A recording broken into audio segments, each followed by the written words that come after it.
The soft glow of the computer screen illuminates Emma Parker's face as she scrolls through her emails. Outside, rain patters against the windows of her small apartment in Boston.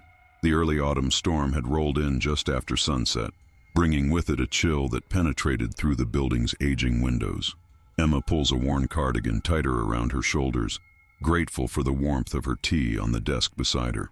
A digital marketing specialist by day and a photography enthusiast by night, Emma had recently started a side project digitizing and restoring old photographs for clients. What had begun as a favor for her grandmother, restoring faded family photos from the 1950s, had gradually evolved into a small but growing business. She had an eye for detail that her clients appreciated, an ability to breathe new life into images that time had nearly erased. The timestamp on her phone reads 11:47 p.m. when a new email notification appears. The subject line reads, "Urgent photo restoration request." Emma raises an eyebrow. It's nearly midnight, hardly the time for urgent photo restorations, but curiosity gets the better of her. Perhaps it's a client in a different time zone, or someone preparing a last-minute gift for a loved one. She clicks on the email, adjusting her glasses as she leans closer to the screen. The email is from a Dr. Lawrence Montgomery, a history professor at a nearby university. His message is brief but intriguing. "Ms. Parker, I understand you specialize in photo restoration. I've recently acquired a collection of historical photographs from a Victorian-era estate sale, and there's one in particular that requires your expertise. I'm willing to pay triple your usual rate for expedited work and complete discretion. Please contact me at your earliest convenience." Attached is a low-resolution scan of a wedding photograph. Even in its compressed state, Emma can tell it's a remarkable specimen, an albumen print, she guesses, from the late 19th century. The photographer had captured a handsome couple on their wedding day. The groom stands tall and dignified in his formal attire, while the bride sits slightly in front, her elaborate white dress cascading around her like a waterfall of lace. Both wear the characteristically solemn expressions typical of Victorian photography. Emma studies the image carefully. There's something about the bride's expression that catches her attention, a certain tension around her eyes, perhaps, though it's difficult to be certain in such a low-resolution copy. The photograph has historical value, certainly, but she wonders why it requires such urgency and discretion. Still, the offer of triple her usual rate is tempting. Her rent is due next week, and the photography equipment she's been eyeing has just gone on sale. Emma types a quick reply agreeing to the job and suggesting a meeting the following day. She's about to close her laptop when Dr. Montgomery responds immediately, the notification sound startling her in the quiet apartment. "Thank you for your prompt reply. I'm afraid I cannot meet in person as I'm leaving for a research trip to London tomorrow morning. I'll have my assistant drop off the original photograph at your address before noon." Again, discretion is paramount. The Blackwood-Sullivan wedding is a subject of significant historical interest, and I do not wish my research to become public knowledge prematurely. Emma reads the email twice, her curiosity deepening. The names Blackwood and Sullivan mean nothing to her, but there's clearly more to this photograph than a simple restoration job.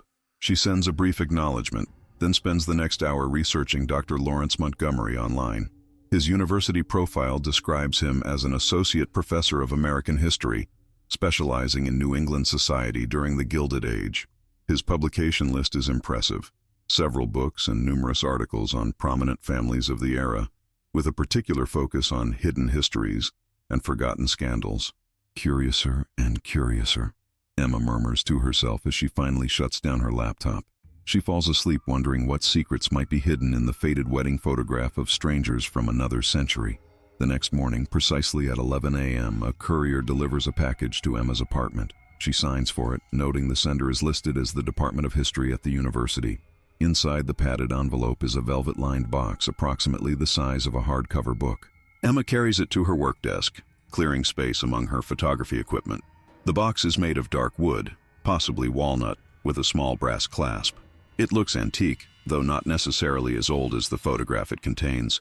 Emma opens it carefully to reveal an original photograph, larger than she expected, approximately 8 x 10 inches, mounted on a thick cardboard backing with ornate gold trim, a cabinet card format popular in the late Victorian era. The photograph is remarkably well preserved, with only minimal fading and a few small spots of foxing around the edges. It has been stored in an acid-free protective sleeve, suggesting that whoever owned it before Dr. Montgomery understood its value and the proper methods of preservation. Emma carefully removes it from its protective sleeve and examines it under her desk lamp. The details are exquisite. The bride's dress is a marvel of Victorian craftsmanship, with intricate beadwork and layers of delicate lace. Her hair is styled in an elegant updo, adorned with small white flowers. The groom stands beside her, his posture rigid and formal in his tailored morning coat. But what draws Emma's attention is the corsage pinned to the bride's bodice, a cluster of what appear to be white roses and some smaller flowers she can't quite identify. Flipping the photograph over, Emma finds an inscription in faded brown ink. Mr. and Mrs. Jonathan Blackwood, June 14, 1891, Thorn Manor, Massachusetts. The handwriting is elegant but somewhat stiff, as though the person who wrote it was more concerned with precision than artistic flourish. Emma gently returns the photograph to its protective sleeve and examines the rest of the package's contents. Alongside the photograph is a letter from Dr. Montgomery outlining his requirements. The paper is heavy cream stationery with the university letterhead, the kind academics use for formal correspondence. He wants a high-resolution digital restoration with particular attention to the details of the bride's clothing and accessories. He's included a USB drive containing some research materials about the Blackwood family that might provide context for the photograph. Emma reads the letter twice, noting the emphasis on the bride's accessories. What could be so important about a corsage or jewelry from an 1891 wedding?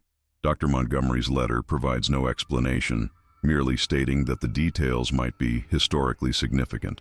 His precise handwriting betrays no emotion, no hint of why this photograph matters so much to his research. Setting aside her questions for the moment, Emma prepares her workspace. She sets up her high-resolution scanner, connects it to her computer with specialized photo restoration software, and lays out her tools: cotton gloves to handle the photograph safely, a magnifying glass for examining the physical details, and a notepad for documenting her observations. Before scanning, she examines the photograph once more under her magnifying glass. The quality of the original is remarkable. The photographer had been skilled, capturing fine details that many of his contemporaries might have missed. As she studies the bride's face, Emma notices something unusual about her expression. While the groom's face holds the expected Victorian solemnity, there's something in the bride's eyes, a tightness around the corners perhaps, or a slight downward turn of her lips that suggests not the expected wedding day happiness, but something closer to fear. Probably just uncomfortable in that corset, Emma murmurs to herself, as she carefully places the photograph on the scanner bed. Still, there's something in that expression that doesn't sit right with her, a subtle wrongness that she can't quite identify. The high-resolution scan reveals details invisible to the naked eye. Emma adjusts her monitor settings for optimal clarity and begins her systematic examination of the image. She starts with the bride's face, zooming in until the young woman's features fill the screen. The bride couldn't have been more than 20. With delicate features and large, dark eyes that seem to gaze directly into the camera with an unsettling intensity. Again, Emma is struck by the subtle distress in her expression, a tightness around the mouth, a certain tension in the jaw that wouldn't be noticeable to a casual observer, but stands out clearly to Emma's trained eye. Moving methodically through the image, Emma examines every detail. The groom stands stiffly beside his bride, one hand resting possessively on her shoulder. His fingers press into the fabric of her dress with visible pressure, the indentations in the silk clearly visible in the high-resolution scan. His expression is stern, almost severe, with no hint of the joy one might expect from a bridegroom. He appears to be in his late 30s or early 40s, significantly older than his young bride. Interesting, Emma mutters, making a note to soften that detail during restoration. No need to make the groom look quite so controlling. She wonders if this was a love match or one of the arranged marriages common among wealthy families of that era, designed to consolidate fortunes rather than hearts. She continues her examination, zooming in on the bride's elaborate dress, noting the quality of the workmanship that must have cost a small fortune in 1891. The pearl necklace at her throat appears to be choking her slightly, or perhaps it's just the high collar of the dress creating that impression. Every element of the image seems to suggest constraint, confinement, the tight styling of the bride's hair, the rigid posture, the groom's hand on her shoulder. Finally, Emma focuses on the corsage pinned to the bride's bodice. At first glance, it appears to be a standard bridal arrangement. white roses, lily of the valley, and small sprigs of what might be baby's breath. But as she enhances and sharpens the image, she notices something strange among the flowers. Partially concealed within the arrangement is what appears to be a small piece of paper. Emma increases the magnification and adjusts the contrast. It's definitely paper, folded and tucked deliberately among the flowers, and there seems to be writing on it. The writing is tiny, clearly meant to be invisible to casual observers. Emma's heart beats a little faster as she carefully manipulates the image, trying to make the writing legible. She applies various enhancement techniques, adjusting the contrast and sharpening the details until, finally, she can make out what appears to be 2 words, written in a delicate hand. "Help me." Emma sits back, blinking at her screen. "That can't be right," she murmurs, rubbing her tired eyes. She adjusts the image again, trying different enhancement techniques, but the words remain unchanged. "Help me." A chill runs down her spine as the implications sink in. Why would a bride hide a plea for help in her wedding bouquet? And was it meant to be discovered by the photographer, or by someone viewing the photograph later? The mystery deepens, and Emma feels a growing sense of unease. This isn't just a photograph. It's a message from the past, a cry for help from a woman who has been dead for over a century. But what happened to her? Did anyone respond to her plea? Curious now about the context Dr. Montgomery mentioned, Emma opens the USB drive. It contains several folders with names like Blackwood Family Records, Thorn Manor History, and Newspaper Archives. She clicks on the folder containing newspaper clippings first, hoping to find some immediate answers. The earliest article is from the Boston Daily Globe, dated June 15, 1891, the day after the wedding. Society wedding unites prominent families. Miss Eleanor Sullivan, daughter of banking magnate William Sullivan, weds Jonathan Blackwood, heir to the Blackwood textile fortune, in lavish ceremony at Thorn Manor. The article goes on to describe the wedding in glowing terms: the bride's couture gown imported from Paris, the prestigious guest list including the governor and several prominent industrialists, the elaborate floral arrangements that adorned Thorn Manor, and the sumptuous wedding breakfast that followed the ceremony. It mentions that the bride was radiant and the groom distinguished, painting a picture of perfect social harmony that contrasts sharply with the distress Emma observed in the photograph. She scrolls through several similar society columns, all describing the wedding in terms of its lavishness and social significance, none hinting at anything amiss.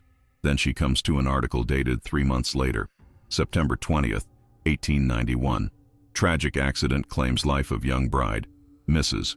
Eleanor Blackwood, wife of textile heir Jonathan Blackwood, perished yesterday when she fell from the cliffs near the family's summer home in Newport, Rhode Island. Mr. Blackwood, who was walking with his wife at the time, made a valiant but unsuccessful attempt to save her. The couple had been married just 3 months. Mrs. Blackwood was with child at the time of her tragic demise. Emma's blood runs cold. She stares at the screen, reading the article again and again. The young bride in the photograph, with her plea for help hidden in her corsage, died just 3 months after her wedding, and according to this article, her husband was the only witness to her death. Digging deeper into the files, Emma finds another article, this one from a smaller local paper in Newport, dated September 25, 1891. Questions arise in Blackwood death. The tragic death of Mrs. Eleanor Blackwood has raised questions among certain parties. Mrs. Blackwood's lady's maid, Miss Sarah Jenkins, has reportedly expressed doubts about the accidental nature of her mistress's fall, claiming Mrs. Blackwood had expressed fear of heights and would never have voluntarily approached the cliff edge. However, Mr. Jonathan Blackwood's account has been corroborated by his valet, who claims to have witnessed the incident from a distance. The valet stated that Mrs. Blackwood appeared to stumble and lose her footing on the uneven terrain. Another article, dated October 3, 1891, reports, Blackwood maid retracts statements. Miss Sarah Jenkins, lady's maid to the late Mrs. Eleanor Blackwood, has formally retracted her previous statements, questioning the circumstances of her mistress's death. In a written statement, Miss Jenkins expressed deep regret for adding to Mr. Blackwood's suffering during his time of bereavement, and attributed her earlier comments to the shock and grief of losing her mistress. She has since left Mr. Blackwood's employment and is reported to have returned to her family in Ireland. Further articles reveal that no formal investigation was ever conducted. Jonathan Blackwood, with his wealth and social connections, was above suspicion. The death was officially ruled an accident, and Eleanor Blackwood was buried in the Blackwood family plot in Boston's Mount Auburn Cemetery. Emma sits back in her chair, her mind racing. The bride in the photograph had hidden a cry for help in her corsage, and 3 months later, she was dead, supposedly by accident, but under circumstances that at least one person found suspicious. A maid who raised questions conveniently retracted her statement and disappeared from Boston society, and the only witnesses to the accident were the husband himself and his own servant. The story emerging from these century-old newspaper articles is disturbing, to say the least. Emma feels a growing sense of indignation on behalf of Eleanor Blackwood, a young woman whose fear is preserved in photographic emulsion, whose cry for help went unanswered for over 100 years. Her phone rings, startling her out of these dark thoughts. It's an unknown number. Emma hesitates, then answers. "Ms. Parker? This is Lawrence Montgomery. Dr. Montgomery, I was just going through the materials you provided." Emma's voice sounds strange to her own ears, tense and slightly breathless. "Yes, I thought you might be.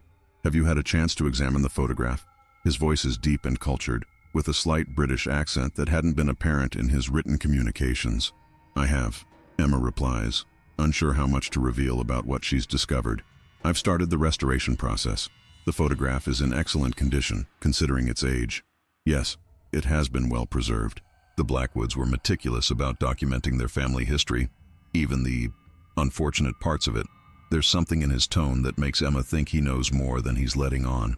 "I've been reading through some of the newspaper articles you included," she says carefully. "It's quite a tragic story." There's a pause on the other end of the line. "Yes, indeed. The Blackwood case has fascinated me for years. A young bride, dead so soon after her wedding, with only her husband as witness.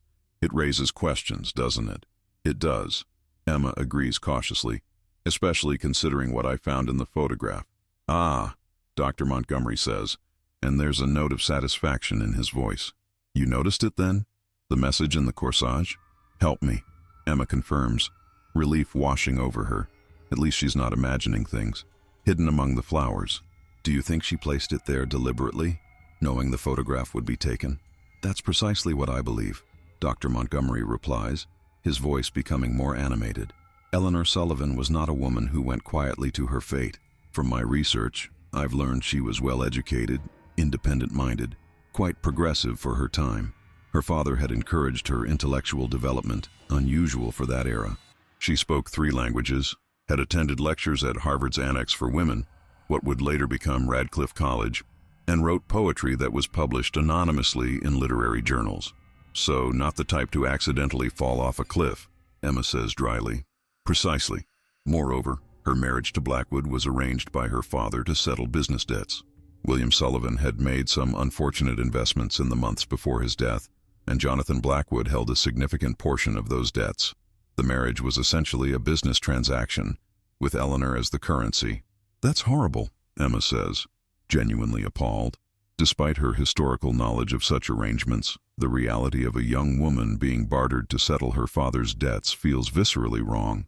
"It was common practice among the upper classes," Dr. Montgomery says, a note of academic detachment in his voice.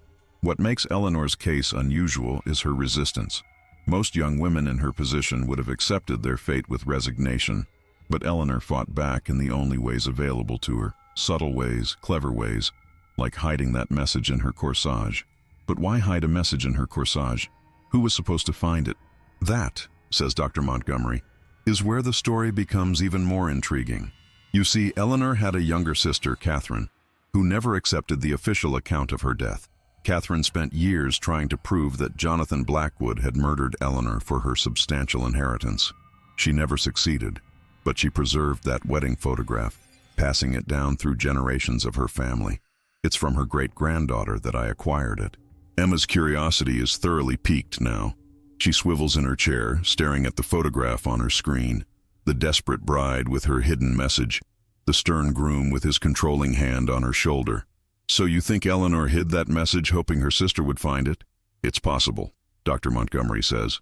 "Or perhaps she simply wanted to leave evidence, a silent testimony that something was wrong.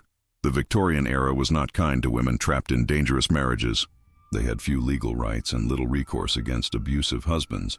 especially powerful ones like Jonathan Blackwood. A woman's testimony was worth less than a man's in legal proceedings, and divorce was almost impossible to obtain, especially for women. Eleanor may have known she was in danger but had no way to escape it.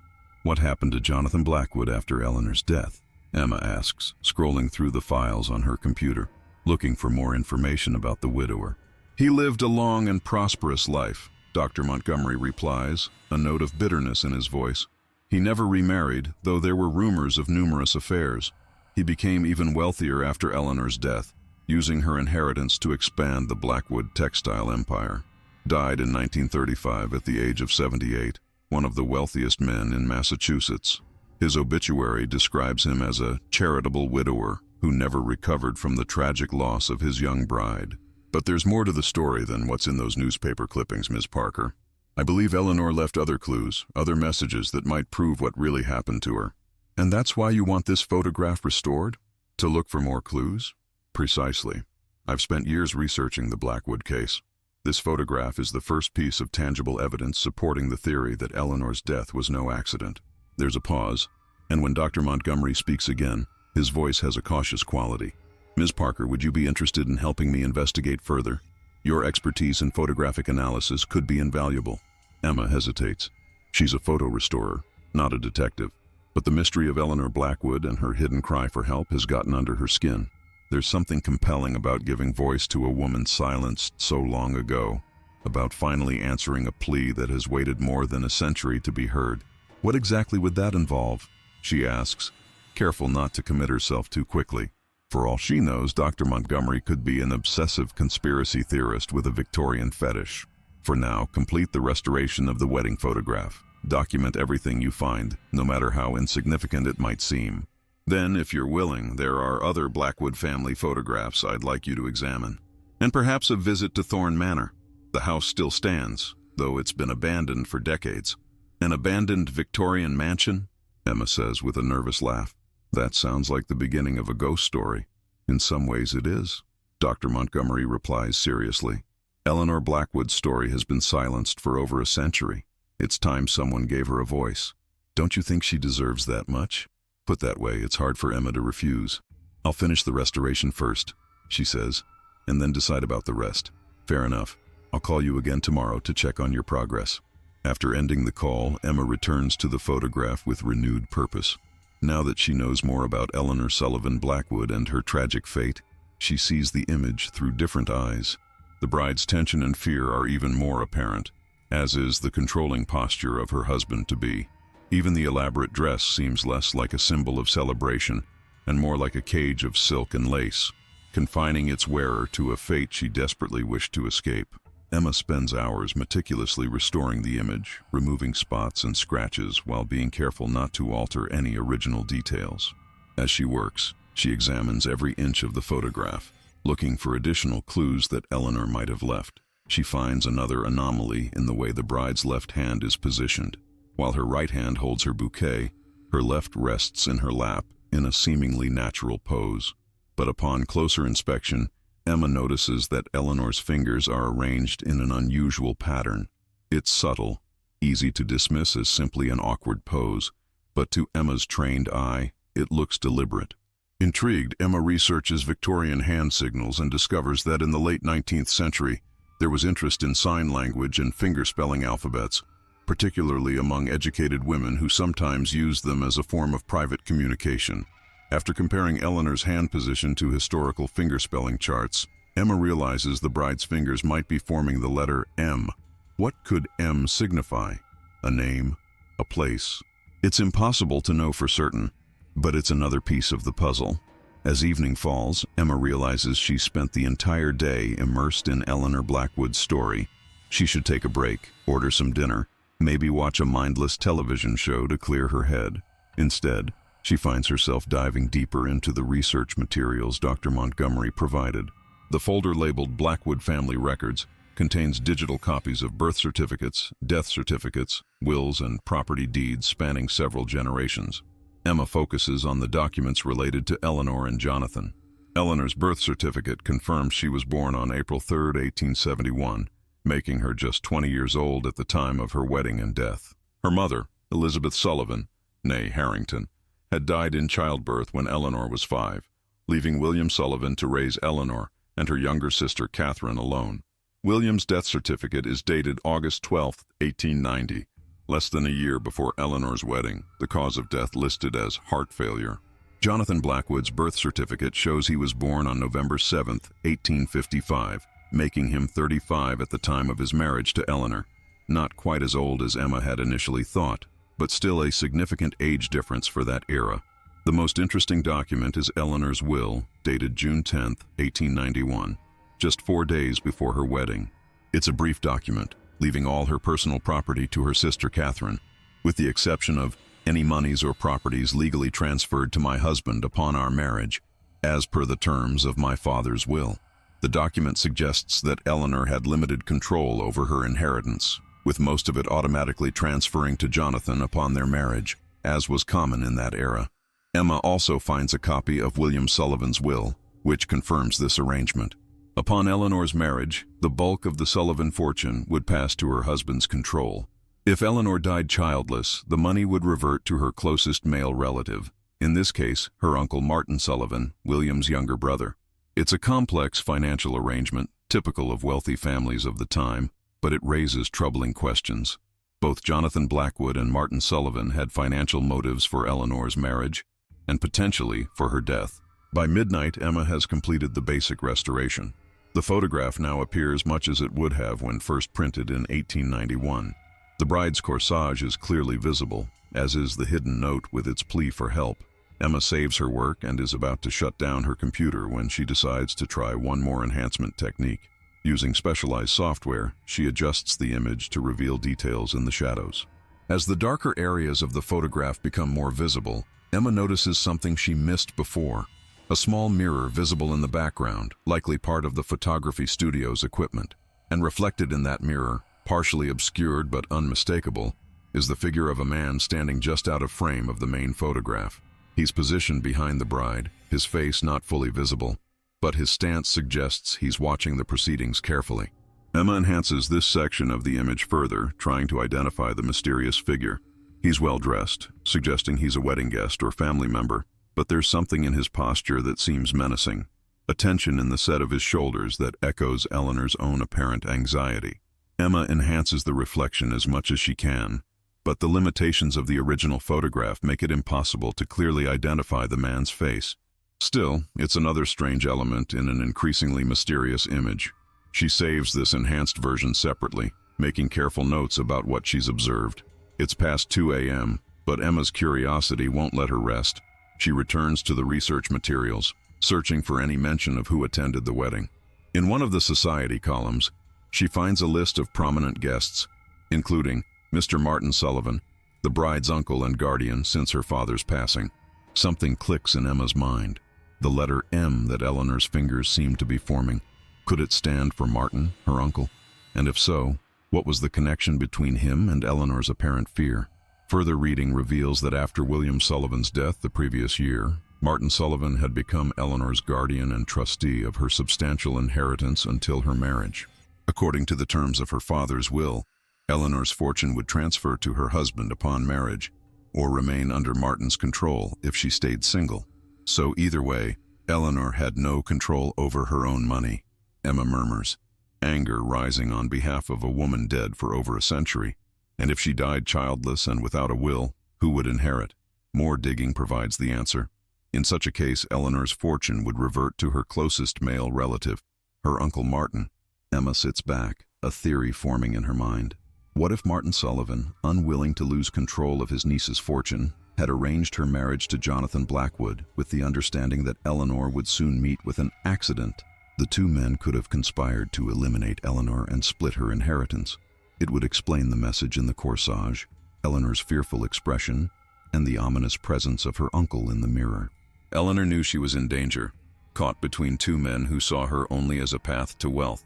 Unable to sleep with these thoughts swirling in her mind, Emma emails her findings to Dr. Montgomery, including the enhanced images showing both the hidden note and the man reflected in the mirror.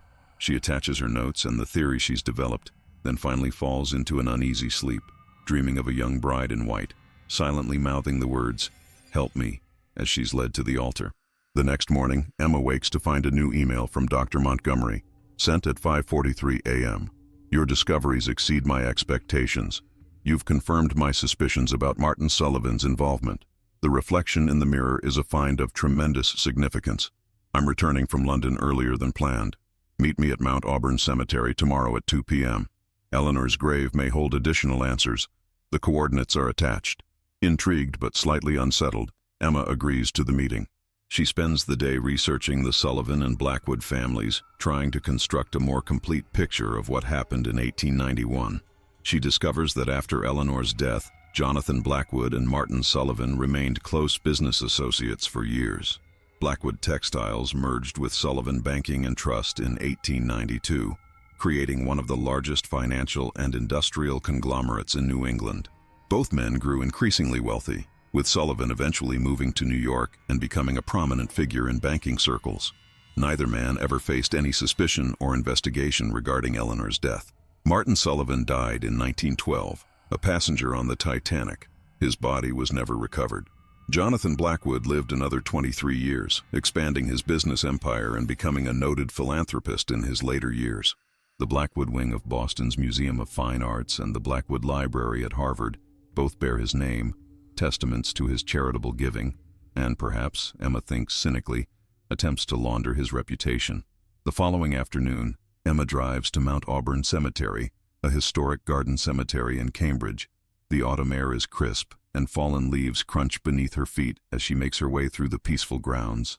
The cemetery is beautiful, with winding paths between ancient trees whose leaves have turned brilliant shades of red and gold. Stone angels and obelisks rise among the foliage, marking the final resting places of Boston's elite.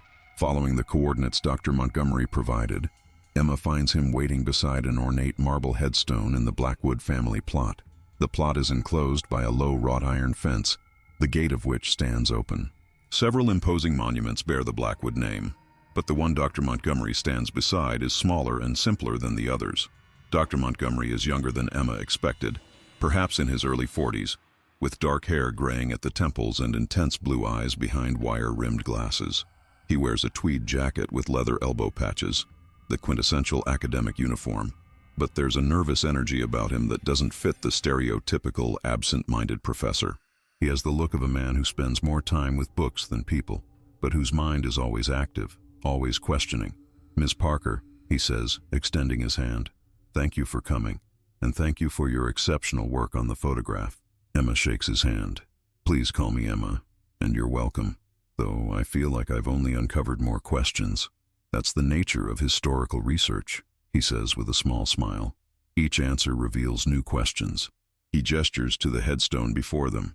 Eleanor Sullivan Blackwood, born April 3, 1871, died September 19, 1891. Beloved wife, it says, though I doubt Jonathan Blackwood loved anything but her money. Emma studies the grave marker. It's elegant but simple compared to some of the more ostentatious monuments surrounding it. A carved rose adorns the top, its petals still detailed despite more than a century of exposure to the elements. "Why did you want to meet here?" she asks, wrapping her scarf more tightly around her neck against the autumn chill. Dr. Montgomery kneels beside the grave, brushing fallen leaves from the base of the headstone. "Because Catherine Sullivan, Eleanor's sister, left something here. According to her journal, which is now in the possession of her great-granddaughter, Catherine secretly placed a small metal box beneath her sister's headstone during the funeral.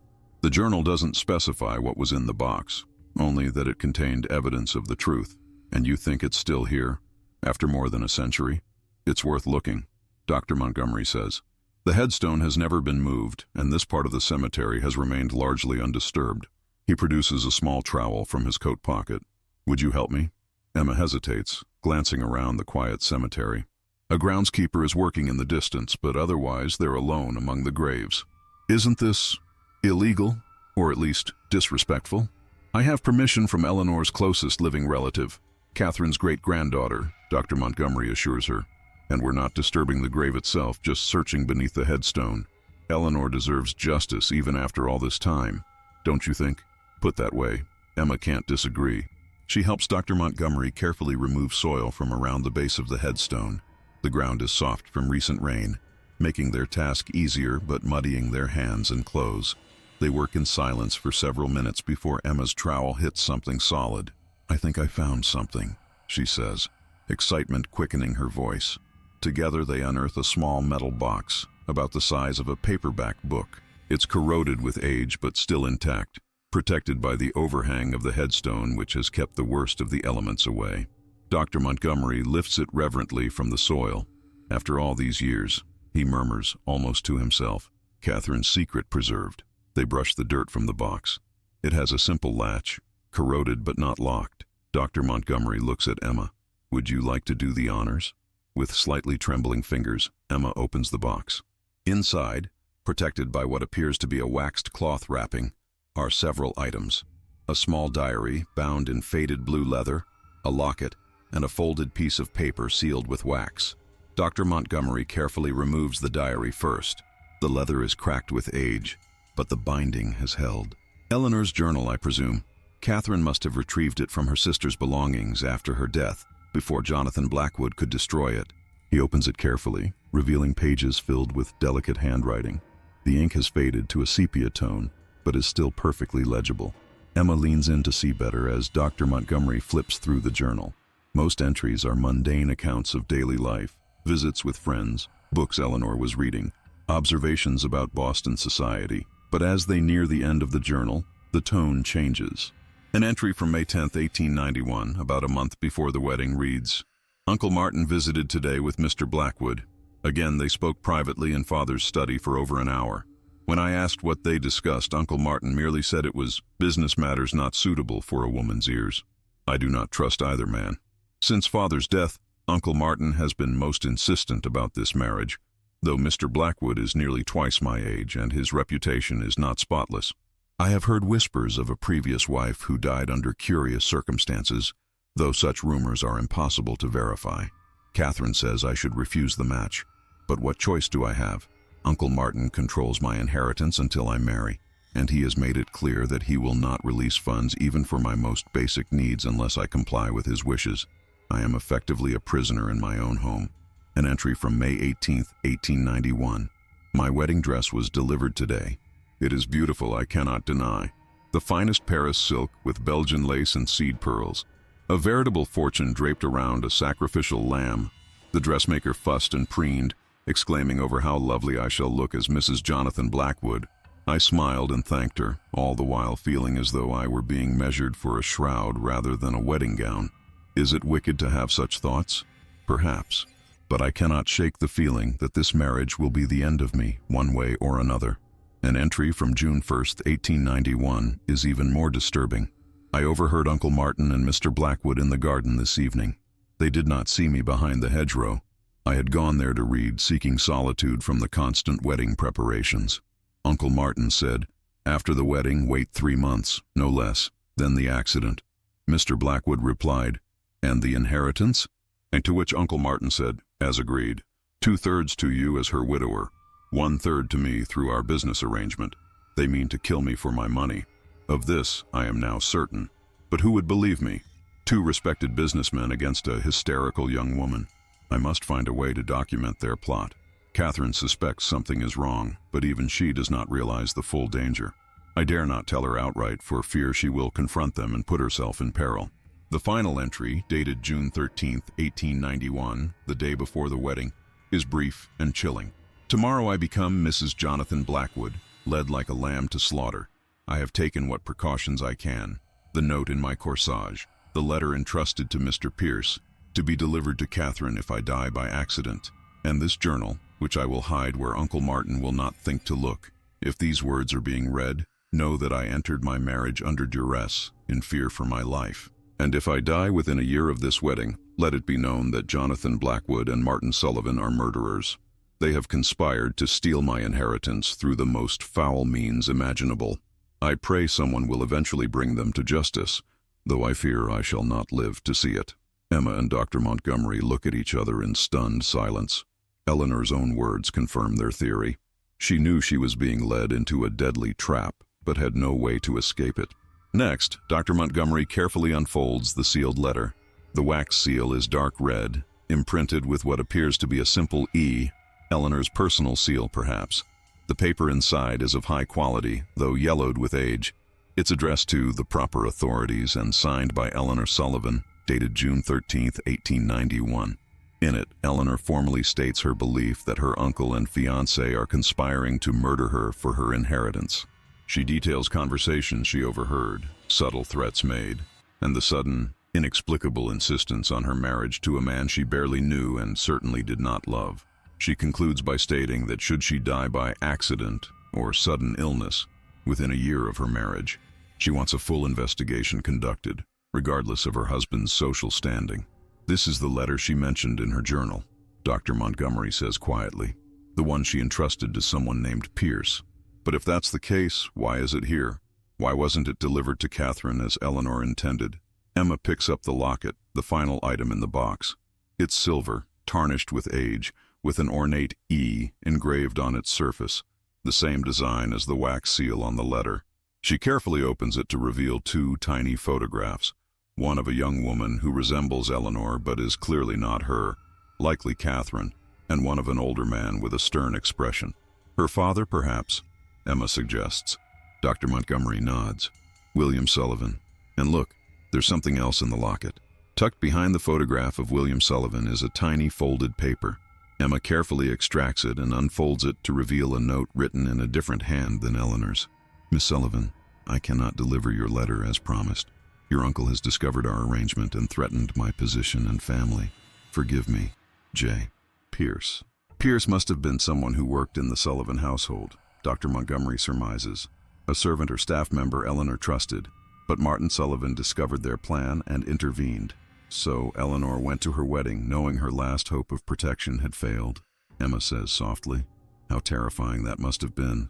And yet she still tried to leave evidence, Dr. Montgomery points out. The message in her corsage, the signal with her hand. She fought back in the only ways available to her. They carefully return the items to the box, and Dr. Montgomery wraps it in his scarf for protection. These are the missing pieces I've been searching for, he says, his voice thick with emotion. With Eleanor's journal and her letter stating her fears before the fact, we can finally tell her true story. But what good does it do now? Emma asks, brushing dirt from her jeans as they stand. Everyone involved has been dead for decades. Dr. Montgomery looks at her intently. History matters, Miss Parker. The truth matters. Eleanor Sullivan was silenced. Her murder disguised as an accident. Her killers allowed to live long, prosperous lives without consequence. By uncovering the truth, we restore her voice. We ensure she is remembered not just as a tragic young bride who died in an accident, but as a woman who fought desperately against the powerful men who conspired to kill her. Emma nods slowly. I understand, and I'm glad I could help give her that voice. As they leave the cemetery, Dr. Montgomery explains his plans to write a book about Eleanor's case, using the evidence they've discovered to tell her story. He invites Emma to collaborate, to contribute her expertise in photographic analysis and her perspective as a woman. There's one more place I'd like to visit first, he says as they reach their cars. Thorn Manor, where the wedding took place. The house has been abandoned since the 1970s when the last Blackwood descendant died without heirs. It's fallen into disrepair, but it's still standing. Would you be interested in accompanying me? Your photographer's eye might notice details I would miss. The idea of exploring an abandoned Victorian mansion is both intimidating and thrilling. Emma hesitates, but only briefly.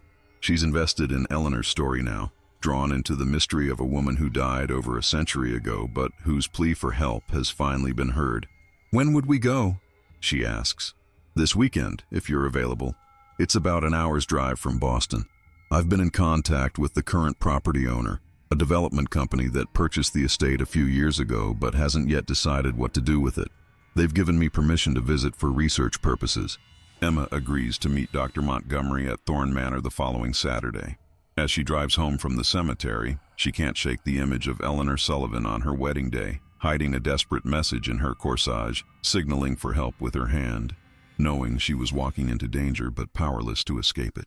The days pass quickly as Emma divides her time between her regular work and researching the Sullivan and Blackwood families. She discovers that Jonathan Blackwood had indeed been married once before his union with Eleanor. His first wife, Clara Blackwood, died of nervous exhaustion after less than a year of marriage in 1888.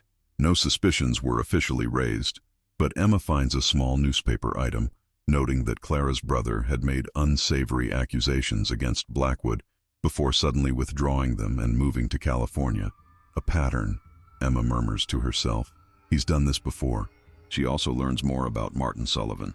After his niece's death, he leveraged his new business partnership with Blackwood to expand Sullivan Banking and Trust, eventually becoming one of the most powerful financiers on the East Coast. He never married, living instead with a series of housekeepers who were rumored to be more than employees. His death on the Titanic in 1912 was front-page news, with the Boston Globe describing him as one of Boston's most distinguished sons, whose financial acumen and charitable endeavors made him a pillar of society. The more Emma learns, the more she's convinced that Eleanor Sullivan Blackwood was the victim of a carefully planned murder, orchestrated by two men who valued money above human life. It's a story as old as time, the powerful preying on the vulnerable, but Eleanor's hidden message and secret journal give it a unique poignancy. She wasn't simply a victim. She was a fighter who did everything she could to expose the truth, even from beyond the grave. When Saturday arrives, Emma drives to the address Dr. Montgomery provided. The autumn day is perfect for exploring an abandoned mansion, clear and crisp, with a slight breeze rustling the brilliantly colored leaves. Thorn Manor stands on several acres of overgrown land on the outskirts of a small town about an hour from Boston. The property is surrounded by a rusted wrought iron fence, the once grand gates now permanently open, hanging precariously from their hinges. The house itself is imposing, a 3-story Victorian mansion with a tower, wraparound porch, and multiple chimneys. Time has not been kind to the once grand structure. Paint peels from the clapboards, several windows are broken, and ivy climbs unchecked across the facade. Yet there's still a haunting beauty to it, a ghost of former elegance visible beneath the decay.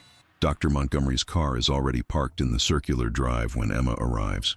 He stands beside it, consulting some papers, but looks up with a smile when she parks beside him. "Ms. Parker, Emma, thank you for coming." He greets her with a thermos of coffee and a determined expression. "It's quite something, isn't it? It looks like something from a Gothic novel," Emma comments, gazing up at the house. "I half expect to see Mrs. Rochester lurking in that tower. The perfect setting for a Victorian tragedy." Dr. Montgomery agrees, his expression solemn. "I've been researching the history of this place. It was built in 1872 by Jonathan Blackwood's father, Elias Blackwood, at the height of the textile boom. The family lived here until the 1930s, when Jonathan died and his nephew inherited the property. The nephew preferred city living and rarely used the house, letting it gradually fall into disrepair. The last Blackwood, a distant cousin, died in 1974, and the house has stood empty since then, apart from occasional trespassers and local teenagers looking for a thrill. He leads the way up the creaking porch steps to the front door, which he unlocks with a large iron key. The door opens with a groan of rusty hinges, revealing a dim entrance hall. Dust motes dance in the shafts of light streaming through dirty windows and holes in the roof. Most of the original furnishings were auctioned off when the last Blackwood died, Dr. Montgomery explains as they step inside. But some items remained, deemed too damaged or worthless to sell. And the structure itself, of course, is largely unchanged since the 1890s. The entrance hall is grand, with a soaring ceiling and a sweeping staircase that leads to the upper floors. Faded wallpaper, once an elegant pattern of blue and gold, peels from the walls. A massive chandelier, now thick with cobwebs, hangs precariously from the ceiling. The floor is marble, dulled by years of neglect but still impressive. Emma feels a strange sense of melancholy as she stands in the once grand space. "Eleanor walked through this door on her wedding day," she says softly, knowing what awaited her. "Yes," Dr. Montgomery nods. "The wedding ceremony was held in the local church, but the reception took place here. According to the society pages, it was the social event of the season. Over 300 guests attended. They move carefully through the house, noting architectural details and trying to imagine how it looked in its heyday. The grand staircase with its carved banister, the formal dining room with its massive stone fireplace, the library with its built-in bookshelves now empty of books, the conservatory with its broken glass ceiling, all speak of former opulence now fallen into decay. In what was once the ballroom, where Eleanor and Jonathan's wedding reception would have been held, Emma feels a strange chill despite the warm autumn day. The room is vast, with high ceilings and tall windows that would have flooded the space with light. Now, with many of the windows broken and boards placed haphazardly over the openings, the room is dim and shadowy. She pulls her jacket tighter around herself. "Are you cold?" Dr. Montgomery asks, noticing her discomfort. "A little," she admits. "It just feels, I don't know, sad in here." "It is sad," he says quietly. A beautiful young woman came here on what should have been one of the happiest days of her life, knowing she was marrying a man who planned to kill her. These walls witnessed that. They continue their exploration, moving upstairs to what would have been the family bedrooms. The second floor is in worse condition than the first, with water damage evident on the ceilings and parts of the floor rotted through, requiring careful navigation. In the master suite, a massive 4-poster bed remains, its once luxurious hangings now rotted with age and damp. This would have been Eleanor and Jonathan's room, Dr. Montgomery says, where she spent her brief married life. Emma shivers again, unable to shake the feeling of melancholy that pervades the house. She wanders to the window, which overlooks the overgrown gardens at the back of the property. From this vantage point, she can see what must have once been a formal rose garden, now wild and untended, and beyond it, a small structure partially hidden by trees. "What's that building back there?" she asks. Dr. Montgomery joins her at the window. "The carriage house, I believe, where the family's horses and carriages would have been kept. There would have been living quarters above for the groom or coachman. Can we see it?" They make their way downstairs and out through what was once a kitchen garden to the carriage house. Like the main house, it's in a state of disrepair, but its stone construction has weathered the years better than the wooden elements of the mansion. Inside, the space is mostly empty except for some broken furniture and rotting hay in what were once the stables. A wooden staircase leads to an upper level. Dr. Montgomery tests the steps carefully before allowing Emma to follow him up. "Be careful," he warns. "These old buildings can be treacherous." The upper floor was clearly once living quarters, probably for a groom or carriage driver.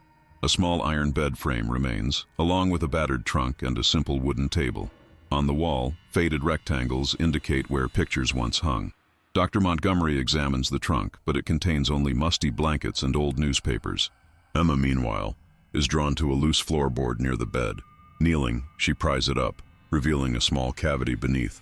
"Dr. Montgomery," she calls. "There's something here." He joins her as she reaches into the space and pulls out a small wooden box, similar in size to the one they found at the cemetery but in better condition. The wood is smooth, polished by hands that touched it over a century ago, and there's a simple brass latch keeping it closed. Inside is a stack of letters tied with faded blue ribbon, and beneath them, a small leather-bound book. The letters are addressed to "My dearest E" and signed with the initial J, but not Jonathan. The handwriting is different, more flowing and less formal than what Emma has seen of Jonathan Blackwood's script in the research materials. "These are love letters," Emma says, scanning the contents of one. "Written to Eleanor from someone named James."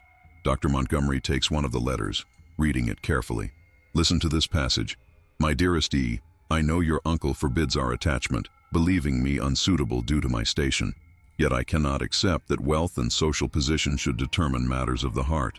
When you visit the stables each morning, ostensibly to see your mare, the few moments we steal together are what sustain me through the long hours. If only we could flee together, leave behind this world of artificial constraints and cruel expectations. There is a life waiting for us elsewhere. A simple life perhaps, but one filled with love rather than luxury. Eleanor was in love with someone else," Emma says, her heart aching for the long-dead woman. "Someone her uncle didn't approve of, a stable hand or groom by the sound of it, which would have given her even more reason to resist the marriage to Blackwood," Dr. Montgomery adds, "and given Sullivan and Blackwood additional motivation to proceed with their plan quickly, before she could elope or otherwise escape their control." The leather book proves to be a journal, but not Eleanor's. The first page is inscribed, "James Pierce, 1889, 1891. "Pierce!" Emma exclaims. "The person who was supposed to deliver Eleanor's letter. He wasn't just a servant, he was her sweetheart." They read through the journal, which tells the story of James Pierce, hired as a groom for the Sullivan household in 1889, who fell in love with Eleanor during her morning rides. Their secret courtship continued for nearly 2 years before William Sullivan's death placed Eleanor under her uncle's guardianship. James writes of Eleanor's intelligence and spirit, her love of poetry and music, her kindness to those in service. He describes their plans to marry and move west, away from Boston society's rigid constraints, plans that were thwarted by William Sullivan's sudden death and Martin Sullivan's immediate assumption of control over Eleanor's life and fortune.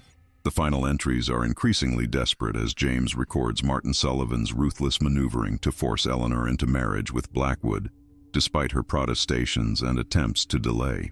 He writes of being powerless to help the woman he loves, constrained by his position and lack of resources, watching helplessly as she is forced into a marriage that he knows terrifies her. The last entry, dated June 14, 1891, Eleanor's wedding day, is heartbreaking. Today I lost my beloved E to that cold-blooded fortune hunter. I could do nothing but stand at attention with the other servants as she was led into the church. When she emerged as Mrs. Blackwood, our eyes met for one brief moment. I saw such despair there, as I pray never to see again in this life. Her uncle discovered my plan to help her. The letter she entrusted to me that was to be delivered to her sister should any harm befall E. He threatened not only my position but my mother and sisters who depend on my wages. May God forgive me, but I failed in my promise to protect her. I write these words in the rooms above the carriage house at Thorn Manor, where I am to serve as groom until the Blackwoods return from their wedding trip. Then I shall seek employment elsewhere, as I cannot bear to remain in service to the man who has stolen my beloved. I leave this journal hidden here, perhaps as penance, perhaps as testimony. Should harm come to Eleanor Blackwood, let it be known there was one who loved her truly and failed her utterly. Emma and Dr. Montgomery sit in somber silence after reading the final entry. The pieces of the puzzle have come together to reveal a story even more tragic than they initially believed. A young woman forced into marriage with a man who planned to kill her, separated from the man she truly loved, who was powerless to protect her. James Pierce must have been devastated when he heard about Eleanor's death, Emma says quietly, knowing he could have perhaps prevented it if he'd delivered her letter. And yet he didn't come forward even after her death, Dr. Montgomery points out. The threats against his family must have been severe indeed. Or perhaps he did try, Emma suggests. Remember that newspaper article about the maid who questioned the accident, then mysteriously retracted her statement? Maybe James attempted to raise concerns, but was silenced just as effectively. It's possible, Dr. Montgomery agrees. The power imbalance was extreme. A working-class groom making accusations against one of Boston's wealthiest men would have been dismissed outright, possibly even charged with slander or defamation. They carefully pack up James Pierce's journal and the love letters, adding them to the evidence they've collected about Eleanor's story. As they leave the carriage house, Emma pauses to take one last photograph of Thorn Manor silhouetted against the late afternoon sky, a final image to complete the visual record of their investigation. The sun is beginning to set as they make their way back to their cars, casting long shadows across the overgrown grounds of what was once one of the grandest estates in Massachusetts. Emma feels a strange reluctance to leave, as though by walking away from Thorn Manor she's abandoning Eleanor Sullivan Blackwood once again. "What will you do with all this evidence?" she asks Dr. Montgomery as they reach the cars. "Write Eleanor's story," he says firmly. "I've been researching the Blackwood case for years, but until now I lacked concrete evidence for my theories. Thanks to your discovery in the photograph and the documents we've found, I can finally publish a definitive account of what really happened to Eleanor Sullivan Blackwood." "Will people care about a century-old murder?" Emma asks, not doubtfully but curiously. "People always care about justice," Dr. Montgomery replies, "even delayed justice. And Eleanor's story resonates beyond its historical specifics, a woman trapped by social conventions, fighting against powerful men who saw her as property rather than a person. It's a story that, sadly, remains relevant." "I'd like to help," Emma says impulsively. "I mean, if you want, I could work on restoring and analyzing any other photographs you have and maybe, I don't know, contribute a visual element to your book, a photographic essay documenting the places and evidence." Dr. Montgomery looks pleased. "I was hoping you might say that. Your perspective would be invaluable. Why don't we meet next week to discuss how to proceed?" Back in Boston, Dr. Montgomery invites Emma to his office at the university to review all the evidence they've gathered. The photograph that started their investigation sits in the center of his desk. Eleanor's hidden plea for help, now visible in the enhanced image of her corsage. The office is exactly what Emma expected from an academic historian. Walls lined with bookshelves, a desk piled with papers and books, framed maps and historical photographs covering the remaining wall space. It smells of old books and coffee, and there's a comfortable lived-in quality to the space that puts Emma at ease. "We have enough now to tell her story definitively," Dr. Montgomery says, spreading out their findings. Her journal stating her fears before the wedding, the message hidden in her corsage, the letter she wrote accusing Blackwood and Sullivan, James Pierce's account corroborating the coercion and threats, and the historical record showing how both men profited from her death. A circumstantial case, but a compelling one, Emma agrees. Though it's too late for legal justice, but not too late for historical justice, Dr. Montgomery insists. Eleanor's story deserves to be told, not as a footnote in the Blackwood family history, but as a central narrative in its own right. A young woman who fought against the powerful men who sought to control and ultimately destroy her. Over the next several months, Emma and Dr. Montgomery worked together to document Eleanor's story. Dr. Montgomery writes a scholarly book about the case, while Emma creates a photographic exhibit featuring the restored wedding photograph alongside images of the evidence they discovered, the now decaying Thorn Manor, and Eleanor's final resting place. Their collaboration brings them closer, their shared commitment to Eleanor's story creating a bond that gradually evolves from professional to personal. Emma finds in Lawrence Montgomery a kindred spirit, someone who values truth and justice, who sees the past not as dead and gone, but as a living tapestry that continues to influence the present. The exhibit, titled Hidden Messages, The Eleanor Sullivan Blackwood Case, opens at a small gallery in Boston to unexpected public interest. The combination of a Victorian mystery, a tragic romance, and the themes of wealth, power, and gender resonates with modern audiences. Local press coverage brings visitors from beyond the usual gallery crowd, and soon the exhibition is extended due to popular demand. On the opening night, as Emma stands beside the enlarged image of the wedding photograph that started their investigation, a young woman approaches her. "You're Emma Parker, aren't you?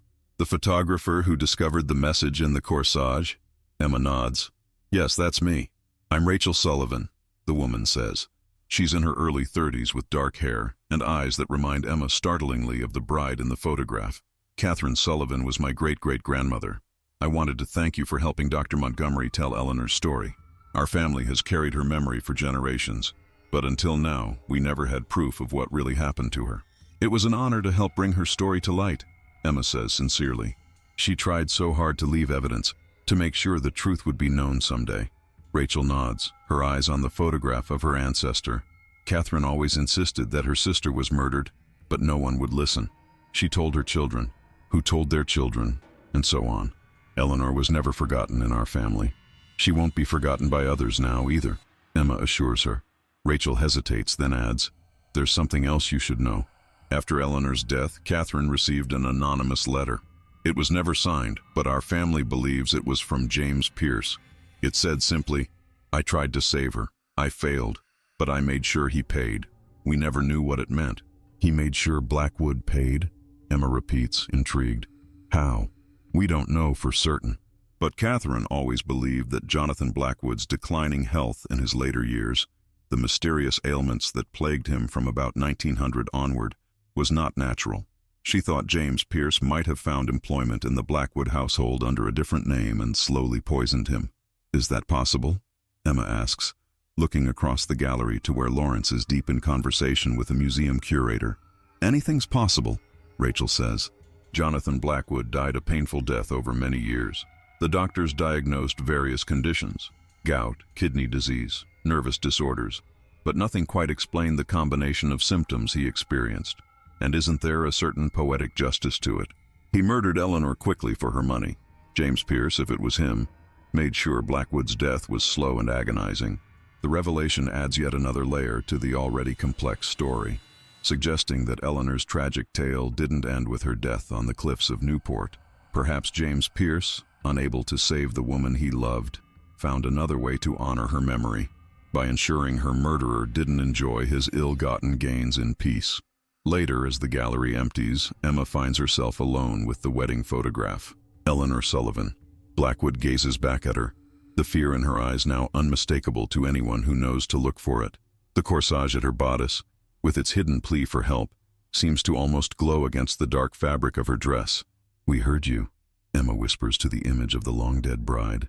"After all this time, your message finally reached someone who could help." Lawrence joins her, placing a gentle hand on her shoulder. "Talking to ghosts?" he asks, but there's no mockery in his tone. "Just letting Eleanor know her story's been told," Emma replies. "Do you think she'd be satisfied with what we've done?" "I think she'd be gratified that the truth is finally known," he says. That's what she was fighting for with her hidden message, her journal, her letter. She wanted the world to know what really happened to her, who was really responsible. And now, thanks to you, it does. As they turn to leave, Emma feels a curious sense of completion, as if a circle that began with that desperate note hidden among wedding flowers in 1891 has finally closed. Eleanor Sullivan Blackwood, silenced in life, has finally found her voice in death. And though justice in the traditional sense is impossible after so many years, there is a different kind of justice in ensuring that history remembers not just how Eleanor died, but how bravely she fought against the fate arranged for her by men who valued her only for her fortune. Outside the gallery, snow is falling softly on the Boston streets. Emma pulls her coat tighter and looks up at the winter sky. Lawrence takes her hand, his touch warm despite the cold night air. "What next?" he asks. "Now that we've solved the mystery of Eleanor Sullivan Blackwood, there must be other stories out there," Emma says. "Other voices that have been silenced, waiting for someone to listen." "I'm sure there are," Lawrence agrees. "And I can't think of anyone I'd rather search for them with." Somewhere, perhaps, Eleanor knows that her hidden message was finally received. That after more than a century, someone finally answered her plea. Help me. And help her they did, in the only way still possible, by ensuring her truth would never be forgotten. The wedding photograph, with its secret message hidden in plain sight, has become more than evidence in a forgotten crime. It stands as a testament to one woman's courage and her refusal to go silently to her fate. In the enhanced image, the bride's corsage reveals not only her desperate plea, but also her determination to be heard, even from beyond the grave. And heard she was, though it took over a century for her message to reach its intended recipients. Through the combined efforts of a photographer with a keen eye for detail and a historian dedicated to uncovering the truth, Eleanor Sullivan Blackwood's story has emerged from the shadows of history. Her photograph, once a symbol of a supposedly joyous occasion, now serves as a window into the reality of her life and the circumstances of her death. For Emma Parker, what began as a simple photo restoration project has become a journey into the past, a chance to give voice to a woman silenced too soon. As she leaves the gallery that evening, arm in arm with Lawrence, the image of Eleanor in her wedding dress stays with her. Not the idealized portrait of Victorian matrimony it was meant to present, but the true image of a young woman leaving a desperate clue, hoping someone would someday see it. And see it they did, when technology finally advanced enough to reveal what had been hidden among the flowers of a bride's corsage for over 100 years. Two simple words that changed everything. Help me. The snow continues to fall as Emma and Lawrence walk through the quiet streets, discussing their next project, their next investigation into the hidden corners of history. The gallery lights dim behind them, but inside, Eleanor Sullivan Blackwood's photograph remains illuminated, her message now visible to all who care to look. In the coming months, Dr. Montgomery's book, The Blackwood Bride: Murder Among Boston's Elite, becomes an unexpected bestseller, bringing Eleanor's story to an even wider audience. The photograph of Eleanor with her hidden message becomes iconic, reproduced in magazines and newspapers, discussed in university courses on women's history and the Gilded Age. Descendants of the Sullivan family express gratitude for the vindication of Catherine Sullivan's lifelong insistence that her sister was murdered. Meanwhile, the few remaining Blackwood relatives initially threaten legal action for defamation, but quietly withdraw their objections when presented with the overwhelming evidence.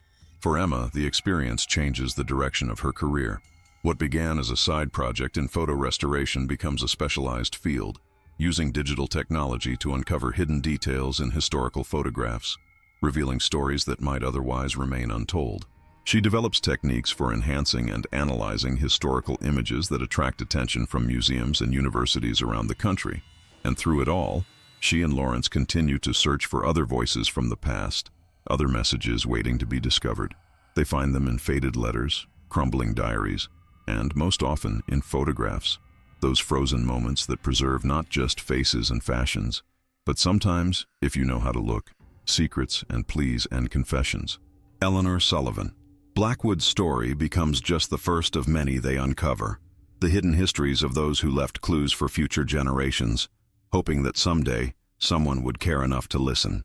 But it's Eleanor's photograph that Emma keeps on her desk, a reminder of how a single image can bridge more than a century, connecting a desperate young bride with the people who would finally bring her story to light. Her plea for help, hidden among the flowers of her bridal corsage, had to wait 134 years for an answer. But in the end, it was heard.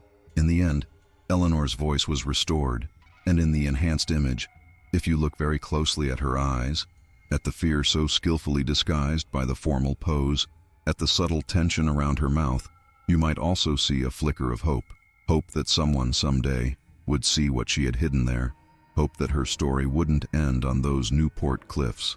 Hope that truth, however long delayed, would eventually prevail. It did.